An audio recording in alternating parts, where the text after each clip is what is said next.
சகோதரர் ஆசிக் அவர்களே, அடுத்த பகுதியா என்ன கேட்கிறாருண்டா, பயணத்தில் எத்தனை நாட்கள் வரை நாங்கள் சுருக்கி தொழலாம்? ஏன்னா வெளிநாட்டில் இருக்கிறவங்க தாய் நாட்டை விட்டு போயிருப்பாங்க, 2-3 வருஷம் அங்க இருப்பாங்க. அப்போ அவங்க பயணியாகத்தான் கருதப்படுவார்கள்.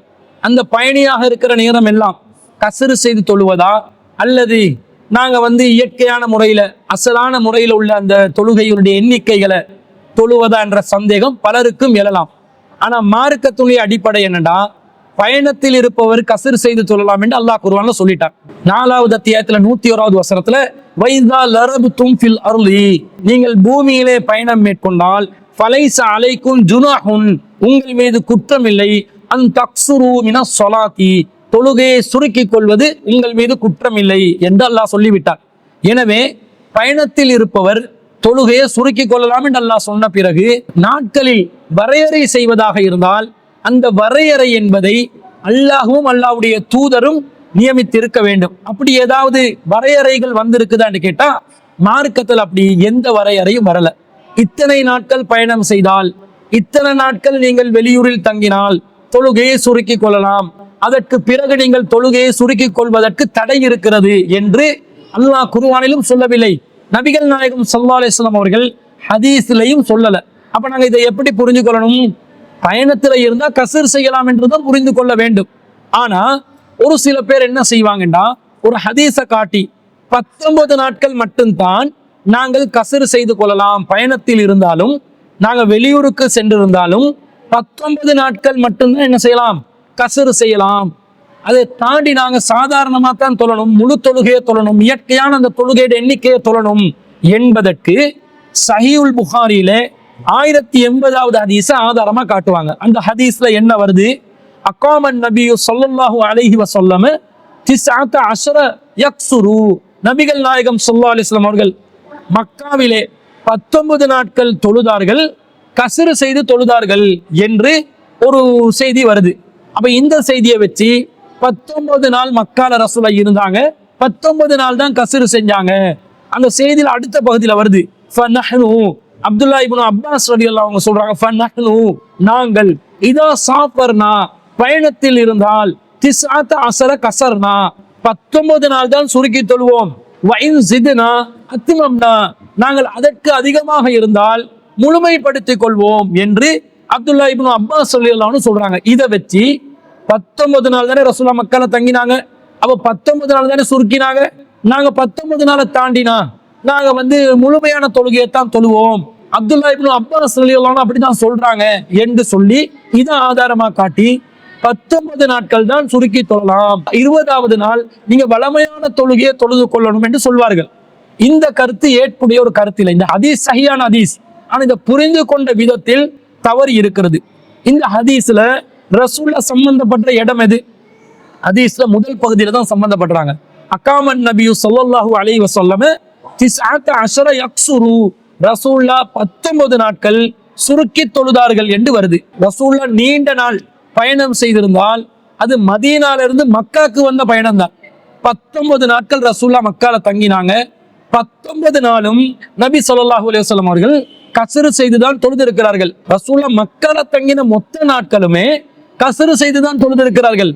ரசூல்லா 20 நாள் தங்கி இருந்தா 20 நாள் கஸ்ர் செய்திருப்பார்கள், 30 நாள் தங்கி இருந்தா 30 நாட்கள் கஸ்ர் செய்திருப்பார்கள். இல்ல 19 நாங்க ஒரு எல்லையாக வரையறையாக எடுக்க வேண்டும் என்று இருந்தால் ரசூலா என்ன சொல்லியிருப்பாங்க? நான் 19 நாட்கள் தங்கினேன், நீங்களும் எங்க பயணம் போனாலும் 19 நாள் தங்கினால் தான் கஸ்ர் செய்யணும், 20வது நாள்ல நீங்க சாதாரணமா தான் தொழணும் என்று ரசூலா உத்தரவு போட்டு இருப்பாங்களா இல்லையா? உத்தரவு போடல. இதுல இருந்து என்ன விளங்குது? ரசூல்லா மக்கால மொத்தமா தங்கின நாட்கள் எத்தனையோ அத்தனை நாட்களிலும் கஸ்ர் செய்திருக்கிறார்கள். அப்ப அத்தனை நாட்களும் கஸ்ர் செய்யலாம் என்பது விளங்குதே தவிர 19க்குள்ள சுருக்கி கொள்ளணும் என்பதற்கு இந்த செய்தியில எந்த ஒரு ஆதாரமும் இல்லை. அப்படி ரசூல்லா சொன்னதாக எந்த ஒரு வார்த்தையும் இல்லை. ரசூல்லா பயணத்துல மொத்தமா தங்கின நாட்களில் ரசூல்லா கஸ்ர் செய்திருக்கிறார்கள் என்பதுதான் விளங்குது. இதே நேரத்துல அடுத்த பகுதியில என்ன வருது?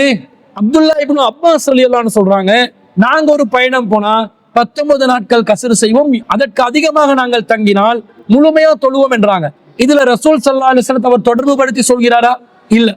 அல்லாஹ்வின் தூதர் ஸல்லல்லாஹு அலைஹி வஸல்லம் அவர்கள் அப்படித்தான் நமக்கு வழிகாட்டினாங்க என்ற மாதிரி வார்த்தை ஏதாவது இருக்குதா? இல்ல. நபி அவருடைய ஒரு செயலாக ஒரு கூற்றாக சொல்கிறார், நாங்க 19 நாள் தான் கஸ்ர் செய்வோம், அதுக்கு அதிகமா இருந்தா கஸ்ர் செய்ய மாட்டோம் என்கிறார். அப்படி ரசூலுல்லாஹ் சொல்லலையே. இது அப்துல்லா இப்னு அப்பாஸ் ரலியல்லாஹு அன்ஹு அவர்களுடைய ஒரு சொந்த கூற்றாக, ஒரு சொந்த கருத்தாக விளங்குகிறதே தவிர அல்லாஹ்வின் தூதருடன் சம்பந்தப்படுத்தி இதை சொல்லி இருந்தால் தான் இது மார்க்கத்தின் நிலைப்பாடாக நாங்கள் எடுத்துக்கொள்ள வேண்டும். அல்லாஹ்வின் தூதர் சம்பந்தப்பட்ட இடத்துல எப்படி வருது? அல்லாஹ்வின் தூதர் எத்தனை நாள் பயணம் செஞ்சாங்களோ அத்தனை நாளையும் கஸ்ர் செஞ்சிருக்கிறாங்க. மக்கால 19 நாள் தங்கினாங்க, 19 நாளும் கஸ்ர் செஞ்சாங்க. 20-30 நாள் தங்கியிருந்தா 20-30 நாளும் கஸ்ர் செஞ்சிருப்பாங்கன்னு தானே விளங்குது. அப்ப அதுதானே மார்க்கத்தின் நிலைப்பாடு. ரசூலுல்லாஹ் வரையறுக்காத போது அதை வரையறுப்பதற்கு அல்லாஹ்வின் தூதரை தாண்டி எந்த ஒருவருக்கும் அதிகாரம் இல்லை. மார்க்கம் என்பது அல்லாஹ் தீர்மானிப்பது.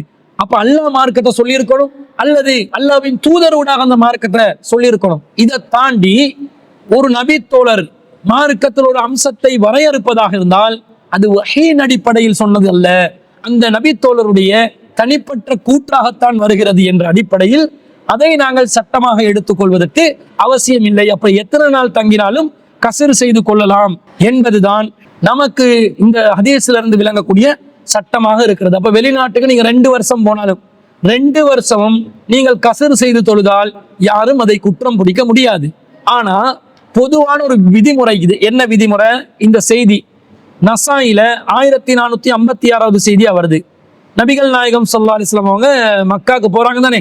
அப்ப அந்த உம்ரா செய்யற நேரத்துல ஆயிஷா ரலியல்லாஹு அன்ஹா அறிக்கிறாங்க, அன்ஹா அத்தமரத், ஆயிஷா ரலியல்லாஹு அன்ஹா அவர்கள் உம்ரா செய்தார்கள் மா ரசூலில்லாஹி ஸல்லல்லாஹு அலைஹி வஸல்லம், ரசூல் ஸல்லல்லாஹு அலைஹி வஸல்லம் அவர்களுடன், மினல் மதீனத்தி இலல் மக்கா, மதீனாவிலிருந்து மக்காவுக்கு சென்று உம்ரா செய்தார்கள். ஹத்தா இதா கதிமத் மக்கத்த, அவங்க மக்காவை அடைந்த போது, யா ரசூல் அல்லாஹ், அல்லாஹ்வின் தூதரே, பி அபி அன்த வ உம்மி, என்னுடைய தாயும் தந்தையும் உங்களுக்கு அர்ப்பணமாகட்டும், கசர்த்த வ அத்மம்து, நீங்கள் சுருக்கி தொழுதீர்கள், நானும் முழுமையாக தொழுதேன், ஃபஅஃப்தர்த வ சும்து, நீங்களோ நோன்பை விட்டீர்கள், நானும் நோன்பு பிடித்தேன் என்று சொல்கிறார்கள். அதாவது பயணத்துல வர்றாங்க, ரசூல் ஸல்லல்லாஹு அலைஹி வஸல்லம் கஸ்ர் செஞ்சிருக்கிறாங்க, ஆயிஷா ரலியல்லாஹு அன்ஹா முழுமையா தொழுந்திருக்கிறாங்க, ரசூலுல்லாஹ் பயணத்துல நோன்பு விட்டு இருக்கிறாங்க, ஆயிஷா ரலியல்லாஹு அன்ஹா நோன்பு பிடிச்சிருக்கிறாங்க. இதை பத்தி ரசூல் ஸல்லல்லாஹு அலைஹி வஸல்லம் அவர்களிடம் கேட்கும் போது ரசூலுல்லாஹ் சொல்றாங்க, அஹ்சன்தியா ஆயிஷா, ஆயிஷாவை நீங்க அழகாக செய்து விட்டீர்கள், வமா ஆப அலைய, ரசூலுல்லாஹ் என்னை குறை கூறவில்லை என்று இந்த செய்தியில வருது. ஒரு பயணத்தில் இருப்பவர் நோன்பை விட்டு விடுவதற்கு சலுகை இருக்கிறது, தொழுகையை சுருக்கி தொழுவதற்கு சலுகை இருக்கிறது. அந்த சலுகையை ரசூலுல்லாஹ் பயன்படுத்தி இருக்கிறாங்க. ஆனா ஆயிஷா ரலியல்லாஹு அன்ஹா முழுமையாக நிறைவேற்றிருக்கிறாங்க, நோன்பு பிடிச்சிருக்கிறாங்க பயணத்துல, அதே போன்று தொழுகையை முழுமையாக நிறைவேற்றி இருக்கிறாங்க. ரசூலுல்லாஹ் இதை குறை சொன்னாங்களா? குறை கூறவில்லை. அப்ப அதற்கும் மார்க்கத்துல அனுமதி இருக்குது. அப்ப 2 வருஷம் ஒருத்தர் பயணத்துல போனா அவர் பயணத்துல இருக்கிற காலம் வரைக்கும் அவருக்கு கஸ்ர் செய்யறதுக்கு மார்க்கம் அனுமதிக்குது, நாட்களை வரையறுக்கவில்லை. அதே நேரத்துல அவரு சுருக்கித்தான் தொழணுமான்னு கேட்டா அப்படி கிடையாது. முழுமையாக நிறைவேற்றுவதற்கு வாய்ப்பு இருந்தால் தாராளமாக முழுமையாக நிறைவேற்றிக் கொள்ளலாம். அப்படி செய்வது மார்க்கத்துல குறை இல்லை.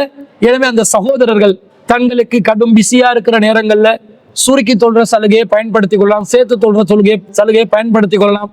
ஃப்ரீயா ரிலாக்ஸா இருக்கிற நேரத்துல அந்த ஜமாத்துகளோட கலந்து உரிய நேரத்துல உரிய முறையில அந்த முழுமையான தொழுகையை நிறைவேற்ற அந்த வழிமுறையை பயன்படுத்திக் கொள்ளலாம். இப்படி மாறி மாறி பயன்படுத்தி கொண்டாலும் அவர்கள் மீது குற்றம் வராது என்பதை இந்த செய்திகளிலிருந்து நாங்கள் விளங்கிக் கொள்கிறோம். எனவே எத்தனை நாட்கள் என்றாலும் ஒருவர் பயணத்தில் இருந்தால் கஸ்ர் செய்து கொள்ளலாம். அதே நேரத்துல முழுமையாக ஒருவர் தொழுவதற்கு விரும்பினால் அதற்கும் மார்க்கத்தில் அனுமதி இருக்குது. அது அழகான வழிமுறை என்றும் அல்லாஹ்வின் தூதர் ஸல்லல்லாஹு அலைஹி வஸல்லம் அவர்கள் வழிகாட்டி இருக்கிறார்கள் என்பதுதான் அந்த சகோதரருடைய கேள்விக்கு நாங்கள் பதிலாக பதிவு செய்து கொள்கிறோம்.